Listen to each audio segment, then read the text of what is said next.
Angela Pinky Swear Peters. And I'm Latchkey Laurie Schultz. We were born in the 70s. We're children of the 80s. And had our coming of age in the 90s. You know, the good old days when kids could be kids.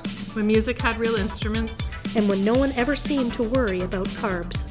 If you want a flashback to simpler times, buckle up. Wait, seatbelts? Where we're going, we don't need seatbelts. Well then, just grab your Jolt Cola, smell that teen spirit, and hop on our big old banana seat bike to take a spin down memory lane with us.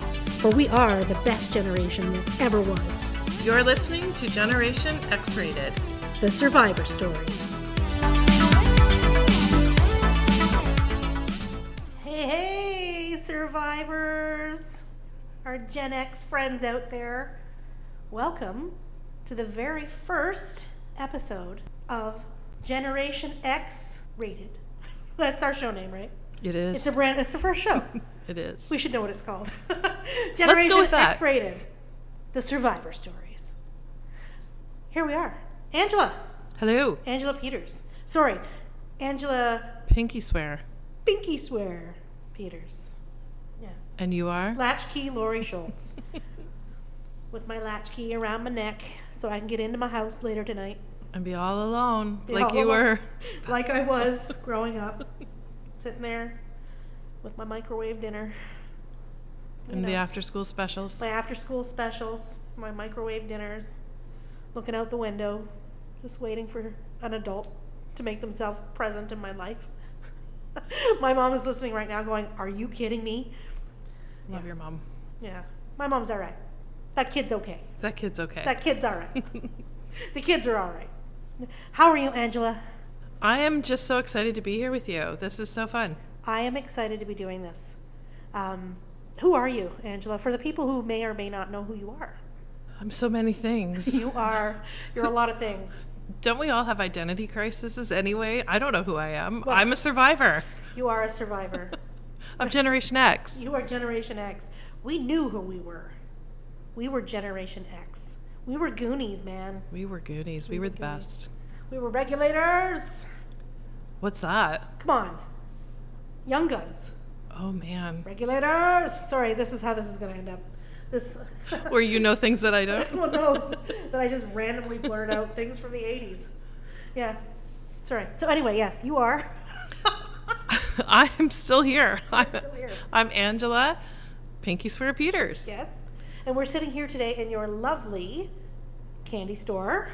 Where I first met you. That's where we met. And what's your candy store? It is a walk down memory lane. It's all the candy I loved from Gen X years, 70s, 60s, 80s, 90s, current stuff. Cool. Plug your store, Angela. What's it called? Plug it. Real Treats, popcorn and sweets. Real Treats, popcorn and sweets, downtown Woodstock, across from City Hall. Come on out and get yourself some Real Treats. And some pretty damn fine popcorn, I must say. Yeah, because we watch all the old movies. Yeah. Yeah, it's all about the popcorn. It's all about the treats, really. It just is. Yeah. They're real. They are. At least something is these days. Right. Right? We were, I think, the last real generation. We knew who we were. We really did. We really survived. There was so many things that happened, and I can't wait to dive into all those things. And hear all the stories that you have, and I know some of them already, which is why we started this. This is why we call it Generation X Rated. X Rated. But so in addition to your candy store, people might also know you in Woodstock, or maybe just outside of Woodstock, for what other business did? Oh, the drive-in. Yes, the drive-in. Yes. I'm retro through and through. You I don't are. know how to let go of the past, except to try to make money off of it. Because Gen Xers, I think we're pretty entrepreneurial. Like, we just want to be the boss of everything. Yes. So I might as well just do it myself. And you're a firstborn too. Yes. Yeah. Are you? Yeah. You are. Yeah. I don't know how this is going to work. That's all right. We'll figure it out. You're hanging out downtown Woodstock. Found you. Found me. I am Laurie Schultz. You may remember me from such films as... No, that was Lionel Hutz. Never mind. That wasn't... Was that Lionel Hutz? No, that was Troy McClure. I'm sorry. I just got corrected by our producer. And everyone knows our good friend, millennial Mike Crab. Hey, ladies. Thanks for bullying me into this opportunity. That's what we do. We needed a millennial to get all the tech stuff figured out. Because though that we are the best generation ever, we really caught the like tail end of coming into like the internet and tech and stuff, where baby Mike just was born into it. Mike was born into it. Mike, you probably never really lived in a world without internet, did you? I certainly did. Oh, come on. Internet didn't really click into me until like grade 7 is when my friends started getting it, but I didn't get it until like grade 9 or grade 10. Grade 7, grade 8, grade 9. Yeah, or 10 maybe. Or 10, yeah.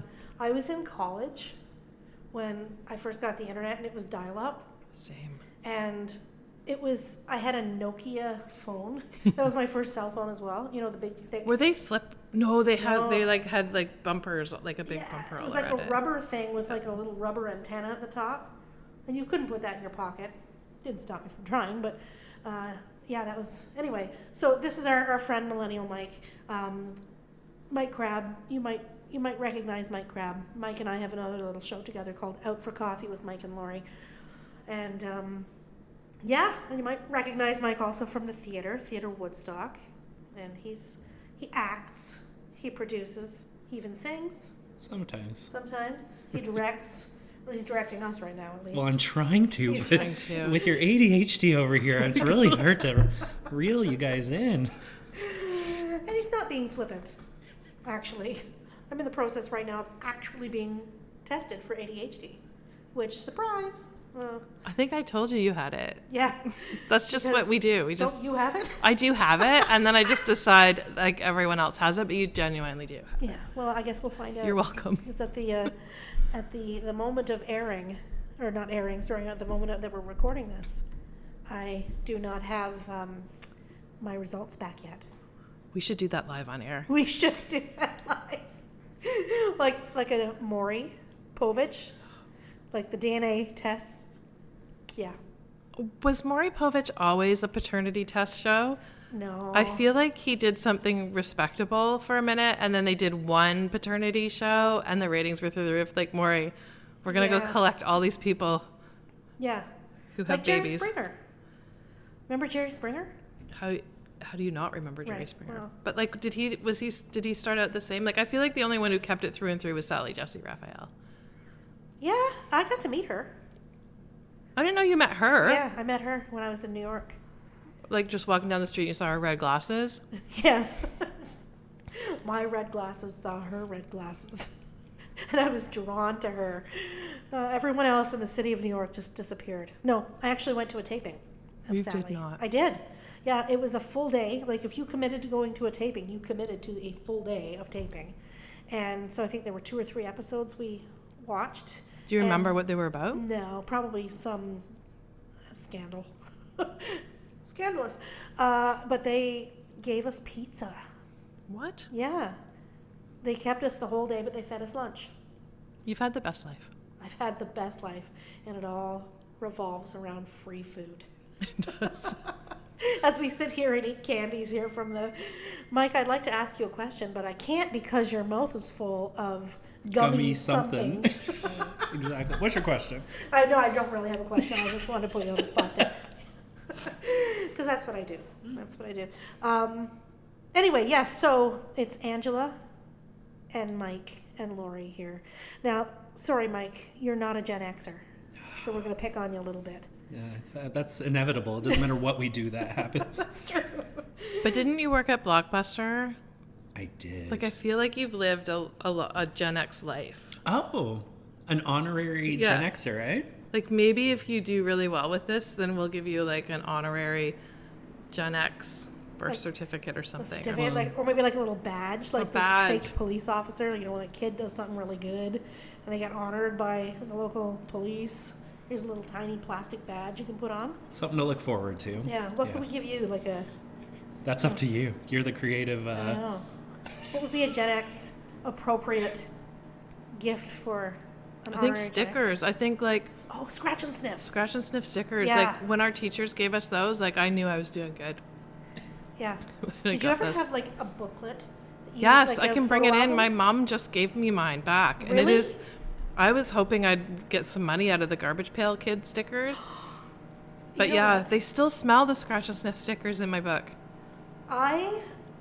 They still smell? Well, think about all the chemicals and zero regulations from the 80s. That we stuck our heads into. I have a gasoline sticker, and that was the one I smelled all the time. I love the smell of gasoline, and it has a little tire, and you scratch it, and it literally still smells like gasoline. And you huffed.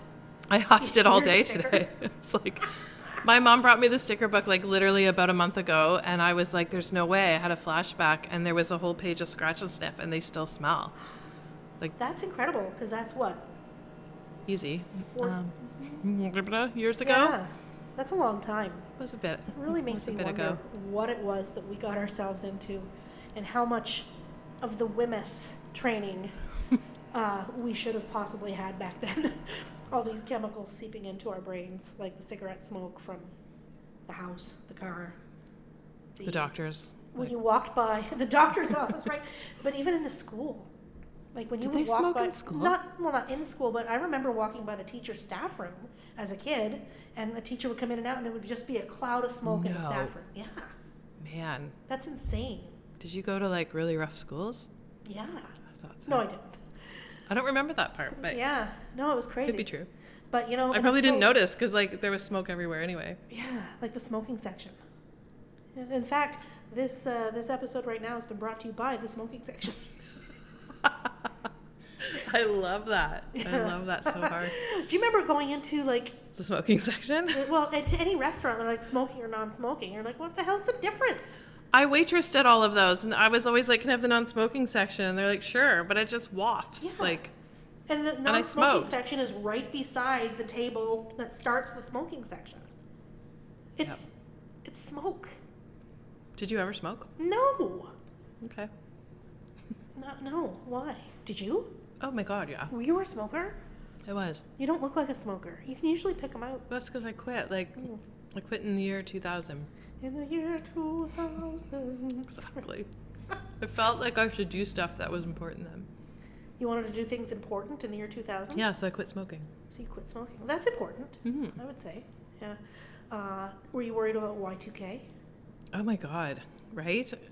Well, I didn't understand it really because computers were such a new thing to us. But yeah, I would worry about everything. I worried about everything. I was raised by a very worrisome woman. Okay. So I would worry about a lot of things, which is how I don't understand how we did survive. That's right. But we did. We did. Yeah. There was no coddling. There's no coddling, no cuddles, no hugs. No. I mentioned this before we pressed play, but this should give you a little bit of a clue as to the house I grew up in and why I am who I am right now. When my mom would tuck me in at night, she would, tuck me in, and then she'd go over to the door and turn the light off and say, "Good night, I love you. Don't look under your bed." And then she'd close the door. Why? I don't know why, but I survived that. Or did I? I'm worried. I was like, did you though? But did I? But aren't you into really spooky stuff though? So I think maybe that's because. Oh, the stuff that we were allowed to watch when we were kids. Yeah. Now there's R ratings on everything, and we were watching Texas Chainsaw Massacre and all this stuff as a 7-year-old. Mike knows very well that I watched the Piranha movie from the 70s over and over and over again, and I saw the carnage on a near weekly basis. Wow. Because we would rent it repeatedly from Blockbuster. From the Blockbuster-esque store. Yeah, of the time. Yeah. So would that have been on did you have beta or VHS? Oh, it was VHS at the time. We missed the beta. Oh. We missed the beta. But do you remember shortly after there was a laser disc? Yes. A record that you would put in. I feel like that was before VHS. No? Maybe. I don't know. I don't know either. No, I also don't remember much. VHS. Okay. Or maybe it was concurrent. We'll have to get Millennial Mike to research that for us. He's pulling up his screen. He can't stand it. He's like, that's something I don't know. That's right. I'm gonna have to Google it. And it has to do with tech and everything. Remember when you wanted to find out something, and you just either ask someone, or I don't know. Did you actually have? Yeah, you would go to the library. Yeah, card catalogs, Dewey Decimal System.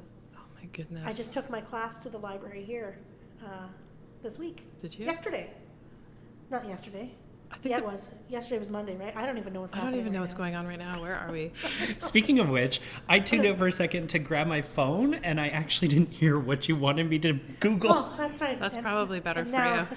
And we're the ones who can't pay attention? Yeah. Nope, it's gone. We have ADHD? Yeah. What were we Googling anyway? I'll join the club. Oh, I have no idea. That sounds... Welcome to the show, everyone. No, I think it was laser discs. Laser discs. Can you find the timeline of beta, laser discs, and VHS tapes? I feel like you should know this being a Blockbuster alumni. Oh. Blockbuster alumni. Blockbuster Mike. You DVDs were, when I started at Blockbuster, it was mostly VHS and DVDs were getting more introduced. And by the time I left Blockbuster, it was almost entirely DVDs. They did this big sale to purge out all the VHS tapes on stuff. But there were some things that they never released. Like, I remember The Jerk with Steve Martin. Yes. Was only available on VHS, so we had to hold on to a few of those ones. You know, I was considering getting a VHS player now because I still have some VHS tapes, especially some home movies, some of those home recordings. Oh man, I'd love to see those. A VHS right now on Amazon is like $1,000. What? Yeah, $1,000. Who's buying a VHS player for $1,000? Probably millennials. Millennials, yeah. Maybe the same people who think record players are novel. It's so cool. Did you have a record player? Sure did. What was your first album? Do you remember? I was just kind of like the hand-me-down recipient of my mom's albums. Oh my goodness. You know what? You're right. Yeah. Absolutely. Because I'm having a vision of somehow I got a hold of the Olivia Newton-John Let's Get Physical album. And the girl across the street wasn't allowed to have it because it was like too risque. Oh, yeah. I don't know. Let me hear your body talk. Right? Yeah, my body does a lot of talking right now, and it's usually my knees and myself groaning as I stand up. And there's a lot of things, a lot of noises I make now. That was never supposed to happen to us. No. We were invincible. We were invincible. Yeah, I get out of bed sometimes and I feel like I've been beaten. Yes. Because, like, why am I getting out and everything hurts? Yeah. All I did was sleep. Yeah, I turned 40, and when I turned 40, I got progressive lenses. Like, Was that, like, those bifocals? Those are bifocals. I'm looking at you. They look good, though. Right now, twice. They look good. Thank you. I'm going to interject for a moment. Our friend, the Laserdisc, made its first appearance in the United States in 1978, Yes. where Betamax first came about in Japan in 1975. Okay. But when did Laserdisc go out of style? Were they Well, running as soon simultaneously as they came in. with VHS? Yeah, kind of. Well, in the 80s, Sony offered Laserdisc in a format that could store any form of digital data, FYI, similar to a CD-ROM. But by 2001, Laserdisc had been completely replaced by DVDs. So 2001 Right. Okay, was so kind they of were its... out simultaneously, but they started earlier, I think, than VHS. So you're right. They That's were out a... before VHS. Yeah, I'll see what I can find on VHS for you. Yeah. I just remember the Laserdisc being really big. They were. And clunky, and why would anybody choose that instead of... I always had an uncle, like a more techie uncle than anyone in the family that would have the newest things. And I just remember being there and it was like really big. Like the Laserdisc was heavy and like he had a machine, but you had to rent the machine too. Right. Like they probably invested a lot in that weekend. I don't even know what movie it was. They probably had 3 to pick from. Huh. But My uncle had a reel-to-reel, a projector. No. Yeah. That's hardcore. And as a little treat, a little gift for me one day, a lot of the videos from me as a toddler, he had put from the reel-to-reel onto VHS. So that's kind of why I want to. We should have a watch party. Yeah. We should have a GoFundMe. Buy Laurie a VHS player. I've found some more information. So VHS tapes, right? Came about, it was first adopted in the television industry in the 1950s. What? All right. In the 1970s, videotape technology became more affordable for home use and widespread adoption. In the later 1970s and early 1980s, the home video industry experienced a format war between the incompatible tape standards backed by the competing technology companies. Two of the standards, VHS and Betamax, received the most media exposure. VHS eventually won the war, gaining 60% of the North American market by 1980 and emerging as the dominant home video format throughout the tape media period. Thanks, Dr. Science. You know what? Wikipedia is a beautiful thing. It's probably all wrong information. Okay, I was just going to say, okay, Millennial Mike. As a teacher with a degree in history where you can't use Wikipedia as a source for anything, because today I could go in there and change all of that. Well, let me wait till the library opens, yes. And then I'll go tomorrow and I'll go through the... Did we already say Dewey Decimal? Is that the library thing? And I will find books on this for you to read. Thank you. My favorite part of the library was I just wanted to see who had taken the book out, because the little card you could take out. Yes. And if it was like a boy I liked, I'd get so excited, and I would just take that book out so I could see his autograph. That's your stalker starter kit. I started young, stalking very young. Yes. I had a boy crazy problem. Well, that's because we had movies like, When a Stranger Calls. Stuff like, remember that? Mm-hmm. The call was coming from inside the house. Oh my gosh. Yeah. On a rotary phone. Yeah. My mom has a rotary phone right now. And tried to get my niece to figure out how to use it. And it was hilarious. Was it the dial? Yeah, the dial. Yeah. That's really funny. Yeah, I want to do some experiments with the kids. I don't think you should say that. No. Perhaps I should clarify. I mean, like, asking them questions about the 80s and about things that we used to... I've seen it on TikTok. Back in my day, we didn't have ticks and talks. We just had ticks, and they burrowed into our skin, and we liked it. No. Sorry, that's the boomer generation. I'm sorry. Wrong generation. We'll have to get some boomers on here. We'll get some boomers. Mom's like, how do you work this thing? Is this on? What was I saying? What was I talking about? VHS. VHS and... Libraries. Oh, experimenting. Experimenting on kids. I think that's the TikTok, where you're asking, TikTok. what's what are the yellow pages, and see oh, if the kids can figure out yes. what these things are. And I love that. I think it's so too. funny. And to hear some of their responses, they seem logical. Mm-hmm. But what the heck were we doing? Like, what were some of these things even, Yeah, I saw one that was like, what's a Rolodex? And they thought that was the Rolex watch. Yeah, which is a logical thing mm-hmm. to make that leap, but no. But they were wrong. But they were incredibly wrong. So wrong. And we will point it out at every turn as soon as we can. Exactly. Yeah. I'm looking around in here and in this candy store, and there are a lot of things in here that take me way back. Like what? Big League Chew. I would save allowance money that I didn't earn very often because I hated doing chores, even if there was the reward of dollars at the end of it. Right. Paper dollars, by the way. Well before the loonie. I know I'm having a total flashback to like remembering the feeling of the loonie coming and being really upset. Yeah. Like what was going to happen to the dollar bills. Like right. What? Stop moving so fast. That's technology. Right. Whoa, society. Yeah. Whoa. Whoa. Put the binders on for just a minute. It's a little loony. Yeah.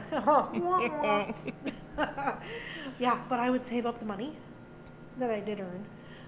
And I lived at the end of a cul-de-sac in London. Mm-hmm. And there was like a little wooded area beside Pottersburg Creek. And we would go through the wooded area. Wasn't allowed to do it alone. All my friends were allowed to do it alone. I wasn't allowed to do it alone. I had to have someone with me. My mother was very anxious about stranger danger, which right. we'll get into at some point, I'm sure. But there was a Becker's on the next street over. Right. And if we could make it through the little wooded area and get to the next street, it was a candy haven back then.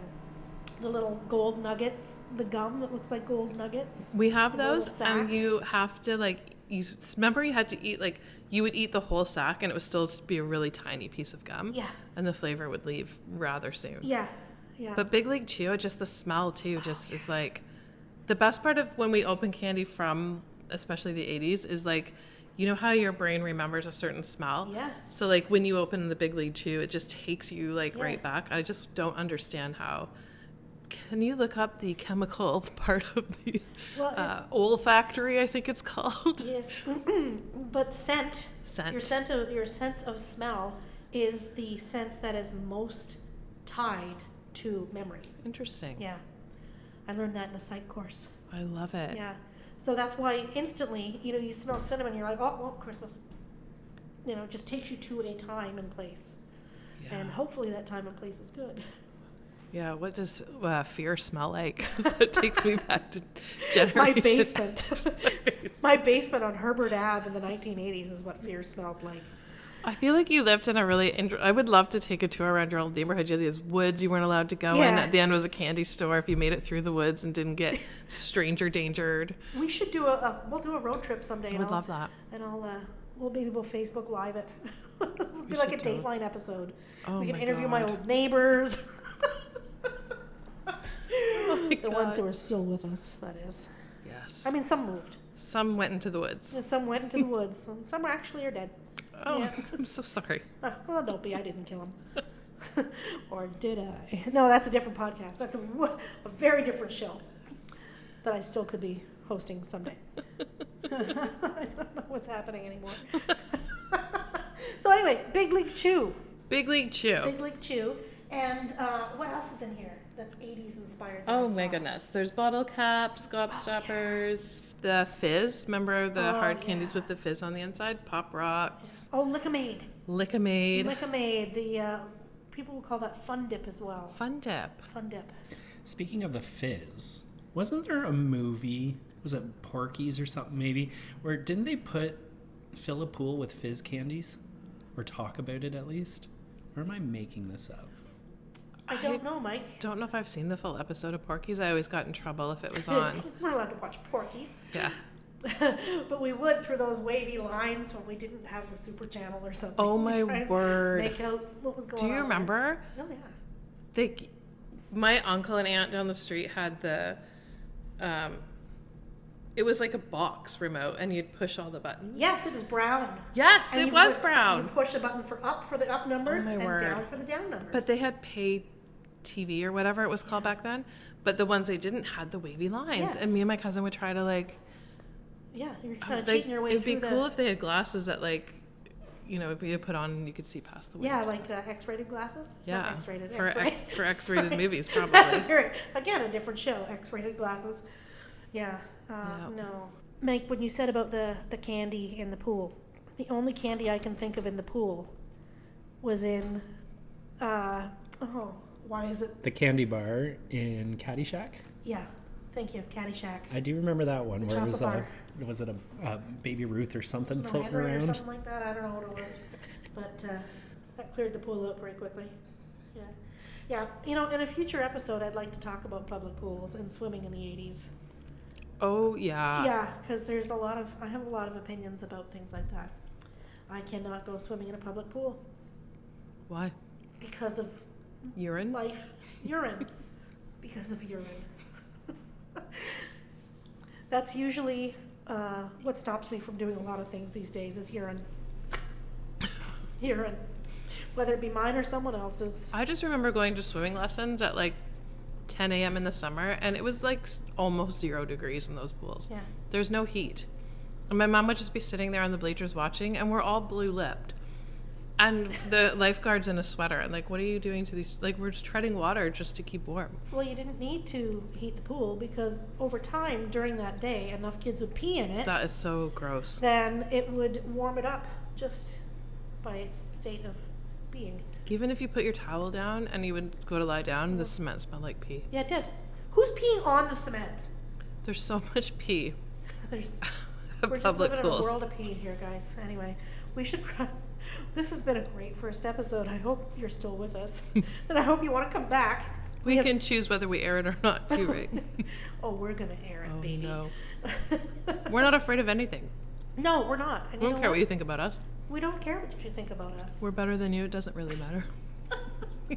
She said that, not me.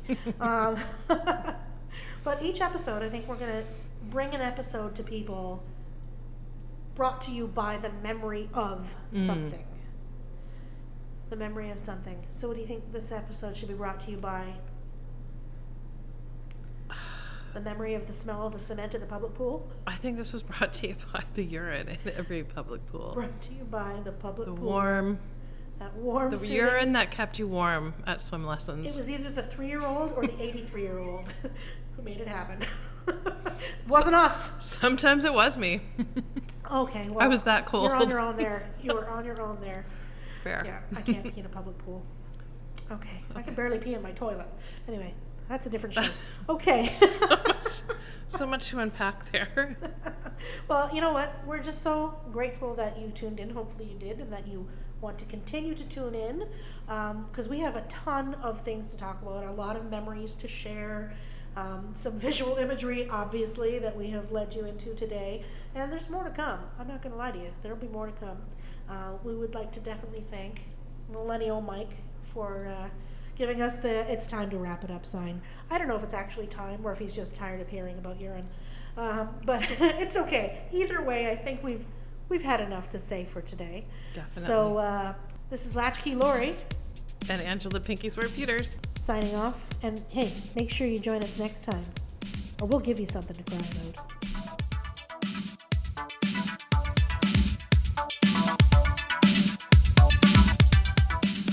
If you or anyone you know is a Gen X survivor, you may be entitled to compensation. Not from us, but probably from somewhere. If you'd like to connect with us, find us on Facebook at GenXRated, on Instagram at Gen_X_rated, and by email at genxratedsocials.com.